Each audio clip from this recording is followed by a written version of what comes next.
માંગરોળના ST ડેપોમાં reality check કરતા સફાઈના નામે ધજાગરા ઉડ્યા છે। જૂનાગઢના માંગરોળ એસટી ડેપોમાં આજે સફાઈ અભિયાન પ્રોગ્રામ શરૂ કરાયો હતો, પણ તે પહેલા જ રિયાલિટી ચેક કરતા એસટી ડેપોમાં જાહેર શૌચાલયમાં છેલ્લા 15 દિવસથી પાણી મળતું નથી તેવી હકીકતો સામે આવી છે।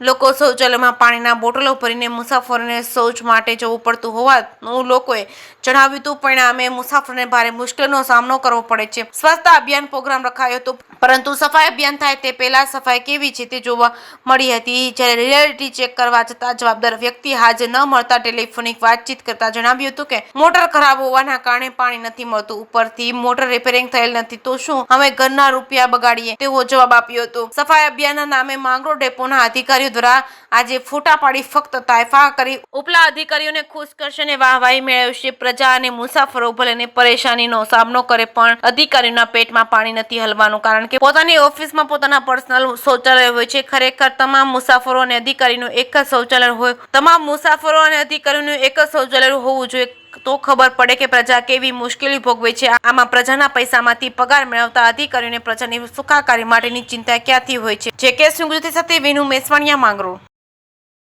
હા ભાઈ, કઈ ને અહીંયા અઠવાડિયેથી પાણી નથી આવતી ને પબ્લિક એની રીતે બહારથી શીશા લઈને આવે, બોટલો ડબલા લઈને, ના પાણી કોઈ વ્યવસ્થા નથી। માંગરોળ ડેપો માંગરોળ આ શૌચાલયમાં 15થી પાણી આવતું નથી। બહારના બિસાકાવથી શીશા ભરી જાય પણ સફાઈ થતી નથી। પાણી વગર સફાઈ કરવી કેમ? ગંદકી એટલે પેસેન્જરો બોલે અમને, પણ કરવી કેમ? અમારે પાણી વગર કેમ સફાઈ કરવી?